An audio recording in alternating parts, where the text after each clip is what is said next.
Hello and welcome to this episode of Talking About Rock. I'm Rob Edwards. Here we bring you rock interviews from veteran and upcoming artists. Subscribe on our YouTube channel to stay up to date. Follow us on our social media and our website, talkingaboutrock.com. On this episode, we pay tribute to the late, great Randy Rand, founding bassist of Autograph. Rand first started playing in bands in the Sunset Strip area in the mid-70s. He later formed Autograph in Pasadena, California in 1984, alongside vocalist Steve Plunkett, guitarist Steve Lynch, keyboardist Stephen Isham, and drummer Kenny Richards. Their debut album, Sign In Please, which was released later that year, featured their one and only hit single, Turn Up the Radio. The song's popularity helped push the album into the top 30 of the Billboard 200, and it was eventually certified gold. Today we speak with Randy's wife, Regina Rand, next on Talking About Rock.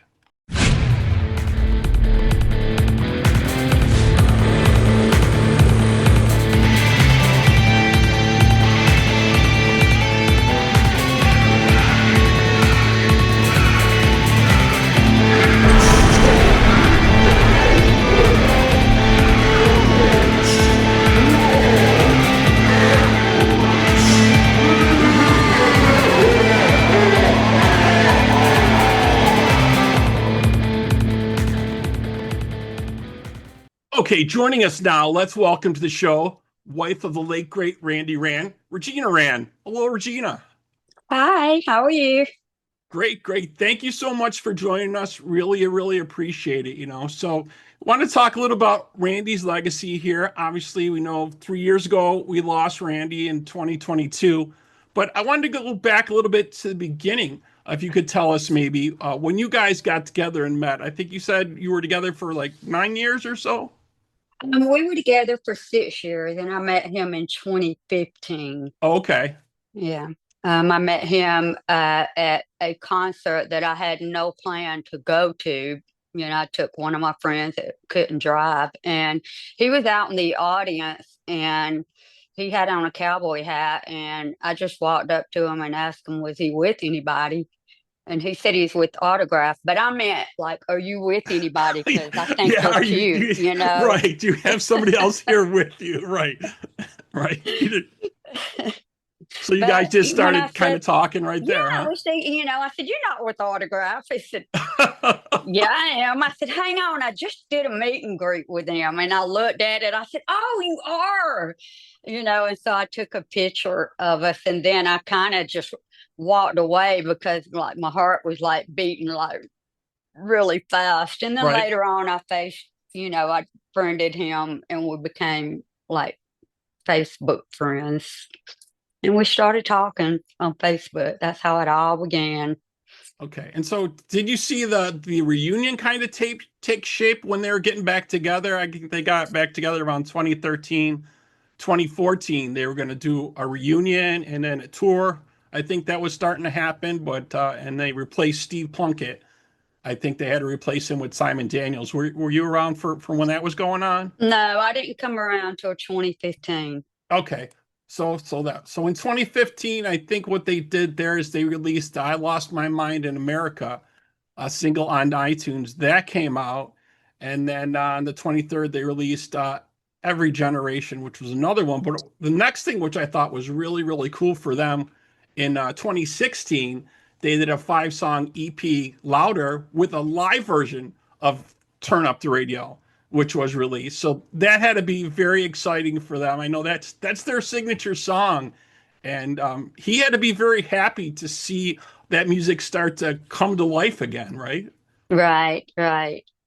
So what was it like? What was he saying or talking about? Did he kind of confide in you a little bit about saying, hey, things are going better, things are happening, or He was so happy that he was playing again and that they were getting big crowds again. It was like he was, living his dream all over again. He was so happy. And he said he was going to do it as long as people wanted him to do it, and he did. He did it till the end. He did it to the end. Right, and that's great, and that's so cool. I mean, a lot of this music is like got a second life to it, right? There's been a revival of all the 80s music that's come around in the last so many years. So all these different bands have had a chance to have that again and have that music, which is great. Yeah, I read a couple different articles that he was just so happy about it. Yeah. Yeah, he was really happy about it. He loved being on the road. I loved going on the road with him too. I went at one year, I went every single time with him the whole entire year, but I would go to as many as I could and I would stand right in front of him. And right when he was on stage, he would like look for me and he'd spot me out like that. And he would either shoot me a bird or stick his tongue out at me. And I loved it. My heart just dropped. Sounds like he was a jokester all the time, pretty Oh much, huh? yeah, he had me laughing my ass off all the time, all the time. Very, very cool. So the next thing I think that happened for the guys in 2017, the band signed with EMI, and they announced they're going to do another album, Get Off Your Ass, which was released October 6th with a limited edition. So that was the next project I think that came about for them. And then 2019 rolls around, and Steve Lynch decides he's going to take a break from touring at that point, and then brought in Jimmy Bell. Do you know what Randy's thoughts were around any of this with the different members coming in? No, he was so sad that Steve was leaving, and he was pretty shocked when he first told him. But in his diary, he did say that Steve had some like carpal tunnel with his hands, Right, and it was hard for him to do that. But and at that time, this wasn't it was not supposed to be known, nobody wanted to put that out there. I mean, right. um, Steve's talking about that now. He's released that information now, but yeah, oh, okay, yeah, um, yeah, he he didn't know how it was gonna go, but he originally wanted Carlos. Carlos Um, Cavazo yeah, from Quiet yeah, Riot, that yeah, was his first choice, but Carlos couldn't do it. And, Jimmy was all over it. He was like a puppy dog. He would do anything, everything, just about work for free. So, you yeah. know, He's definitely a very talented guitarist. I had him on the show before and spoke to him and stuff. I spoke to Simon too when the autograph album Beyond came out. I spoke to him a little bit regarding that. The licks that he was doing for that album to me really, really had that autograph sound and feel to it. You know what I mean? I think he really listened to a lot of what Steve was doing early on. yeah, I mean, I, I don't know. No, you don't agree with that? You could, No, I don't agree with that. I wasn't, Beyond was not one of my favorite albums. And even Randy said that when Jimmy was sending him like music, he mhm. said, "Okay," we were sitting on the couch. "Okay, Jimmy, that's enough. It's starting to sound alike now." Because he said if you keep writing and writing and writing, things start sounding alike, and Mhm. he hated that. And um, He wanted a so little bit more fresh yeah, perspective on the different songs like that. Yeah, it's just the one track really stood out to me, the first track. But yeah, that's what I really what liked. was it? I really liked it and listened to This Ain't a Place I Want to Be. I think it was just Oh, called this. okay, Yeah, it's just okay, the beginning lick to that is just very yeah, reminiscent to me of the autograph style and sound. So I just, yeah, when I heard that, that was kind of like, wow, yeah, definitely. But yeah, I can see, having different people in the band, from people that you've built this name and this project with for years, and all of a sudden to lose like your right hand man, basically, Steve say he couldn't continue. That had to be a big shock. Definitely, definitely. yeah. Yeah, Yeah, I did like the song "This Ain't the Place I Want to Be," but um, it's ironic that that song was the one that they chose, and and then Randy. is gone. It's like this ain't the place I want to be. Right. That was in my head, I you do know. think about that Do exactly. you And really? I when thought that I was came the when only that one that thought that. no, when that came out, is like, was he writing those lyrics and like thinking about that? You know what I mean? Was any of that involved, or was just a strange roll of the dice or whatever? You It know? was a strange roll of the dice because Simon wrote those lyrics. Simon wrote the lyrics to that song, Yeah. but still the lyrics are just kind of spooky to me, and I do appreciate them letting me be in the video. I was in the video, and um, I barely remember it because I was in such a fog because it was like a month after he died. Right. Right. So, I did appreciate that. But one thing I didn't appreciate when I went out there, they were auditioning the bass player, and they didn't invite me there. They left me in Mark. He has a house behind his house, like a pool house, Right. and I was there, and then they came back and told me, that they chose a bass player, and uh, my stomach, my stomach dropped. Um, that should have been a sign to me, but like I say, I was in a fog. I was just on a roller coaster of, am I doing the right thing? Am I not doing the right thing? Sure. Sure. I didn't know. I just wanted to do what was right for Randy. I needed to do what was right for him and what he would want me to do. Right. So Right. in the Right. end, I did the right thing, and I'm still doing the right thing, by Exactly. I keeping mean, him alive. yeah, I mean, obviously going through all that grief and then seeing that, right? That's kind of like putting an end to his career by seeing someone else take his spot. That would be very, very difficult for anyone to see that. But obviously, the guys wanted to carry on and still make music, and that's what they're doing.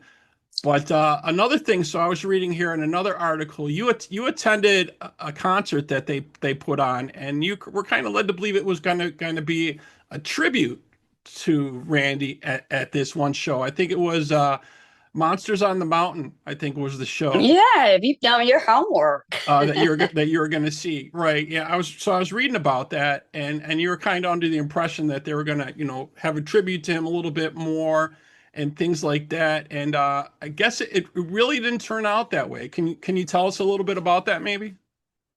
Um, what happened when I got there? The first thing that happened was I wanted to be in the pit, and I wanted to be up front in the pit. I didn't want to be backstage with those guys. I just wanted to be up front like I normally am with Randy. I wanted to be up front and hear this autograph music. Right, Well, I didn't get to be up front. I was, in the back. So that was one like shot to my heart. right, And then, and I was telling my sister Doris, I said, if they do not dedicate this show to Randy, I'm leaving. And at the end, I heard Randy's bass. Well, it wasn't Randy's bass, but his part playing. right. And I said, oh my God, they didn't dedicate the show to him. And I turned around and walked out, and I was just devastated. I was devastated that they didn't dedicate that show to Right, Randy because they had because they none had of them they will be out there without Randy. exactly, and they had kind of said that's what was going to happen, right? They had kind of Right. He said, he told me that I was told that they were going to dedicate every show to Randy. which seems like a great thing to do. You want to pay respect to the legacy that created this name that they are now a part of. So yeah, I would understand that for sure, definitely. And then to go through that had to be just heart-wrenching for sure. Right. I had my answer then. That was my answer. I knew that I was on the wrong team. I knew I was not doing what I was supposed to do for Randy's legacy. Right, So that was my answer. right. And then so that brings us up to 2023. Steve Lynch announced that he had won his opposition to the trademark against Simon Daniels and Jimmy Bell, who intended on touring under the autograph name. but now Steve holds the licensing to the Autograph name, and I believe they're carrying on as Autograph Beyond is what's going on with them at this point. I'm not sure what other projects they're working on. I see Simon maybe working on some solo stuff at this point, but I know Steve spoke just briefly with me about it that he retains that name. So we're hoping here that maybe something moves forward with that in some way, shape, or form. I think that would be great. Speaking with Steve regarding his book and all the stories and all the things that would go on, I would just love to see something still keep that name alive. Yeah, I get you. So very, very cool. So excellent. So that kind of brings us up to date. Thank you so much for, checking in with us. I really appreciate it. Going through a little bit of history with us. I know some of this was some tough memories for you, but thank you so much for spending some time with us. Yeah, thank you. Thanks for having me on your show. And thanks Definitely. for having Randy Fisher up there. I love it. Oh, I definitely, love it. definitely. So, yeah, it's going to be our remembrance episode for him. So yeah, we're going to try to start doing those every once in a while. We seem to be losing a lot of artists lately within the last so No. many years. So it's time to pay honor to some of those people. And when I spoke to Steve, I said, well, maybe Regina will give us a couple minutes. So thank you so much. Yeah, you're very welcome. I appreciate you. All right, so that wraps up this episode of Talking About Rock. Thank you to my guests today, obviously Regina Rand, and shout out to our sponsors, School of Rock North Buffalo and Unleashed Music. And to our listeners, we hope you're out there keeping the torch alive and supporting live music wherever you are. Regina, again, thank you. You got it.